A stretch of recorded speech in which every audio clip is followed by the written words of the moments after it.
At exactly 9:14 p.m., a security camera above the entrance of a quiet apartment building captured a man stepping into frame. He paused briefly under the light, his face clearly visible, his posture relaxed. At 9:15 p.m., he entered the building. The timestamp was precise, the footage uninterrupted, and there were no signs of tampering. Everything suggested certainty. But at that same moment, another camera over 2 kilometers away captured what appeared to be the same man running across the parking lot of a convenience store, seconds before a violent incident occurred inside.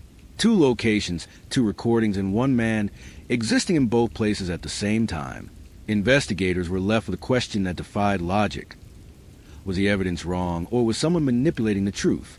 The man was identified as 34-year-old Daniel Ease, a logistics coordinator known for his structured routine and quiet lifestyle. He lived alone in a modest apartment and had no history suggesting criminal behavior, according to a statement. He returned home around 9:10 p.m., entered his building using his key card, and remained inside for the rest of the night. The building security system supported his claim. Key card logs recorded his entry at 9:15 p.m., and surveillance footage showed him walking into the lobby. A resident also confirmed seeing him at that time. Everything aligned perfectly. But at 9:16 p.m., a robbery at a nearby convenience store escalated into a fatal assault. The suspect fled, but multiple cameras captured his movements. He wore a dark jacket, had a similar build to Daniel, and moved with the same posture. At first, investigators considered it coincidence, but the overlapping timeline made that explanation difficult to accept. Both events occurred simultaneously. Further analysis revealed even more confusion.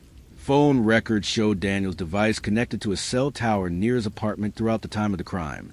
Yet an ATM transaction just 300 meters from the convenience store showed a withdrawal at 9:12 p.m. using Daniel's card. And the camera there captured a man who looked like him. Now, there were 3 locations, ATM, convenience store, and apartment, all tied to the same individual within minutes.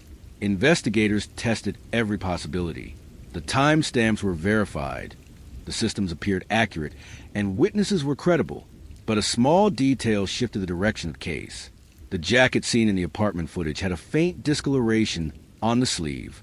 In the store and ATM footage, that detail was missing. The jackets were nearly identical, but not the same. This suggested the presence of a second individual. Attention turned to Daniel's associates. A former co-worker, Chinidu, shared a striking resemblance to him.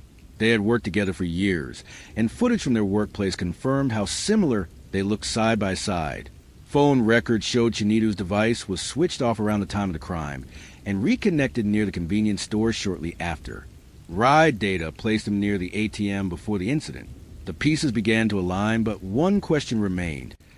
If Chinidu was at the store, then who was at the apartment? The answer came from a critical flaw in the timing systems. Investigators discovered the apartment's camera system delayed footage by 4 minutes before uploading it, meaning the 9:15 p.m. timestamp actually reflected an earlier recording. Meanwhile, the key card system clock was running 4 minutes fast. Together, these discrepancies created a perfect overlap. Daniel had not entered the building at 9:15 p.m., but at 9:19 p.m., after the crime had already occurred. The illusion was deliberate. Daniel had been at the ATM in the convenience store, then returned home minutes later. Chinidu acted as a decoy, wearing similar clothing and appearing in key locations to reinforce the false narrative. Their plan relied on small timing inconsistencies across systems, creating a scenario where the evidence contradicted itself. Once corrected, the timeline became clear. Daniel was identified as the primary suspect, and Chinidu as his accomplice. The prosecution reconstructed the events, aligning every movement with accurate timing. What once seemed impossible was revealed as calculated deception. The case exposed how even reliable systems can produce misleading conclusions when slightly misaligned. Daniel was convicted, and Chinidu followed. In the end, there was no mystery, only precision and manipulation. He was never in 2 places at once, just one step ahead of the truth.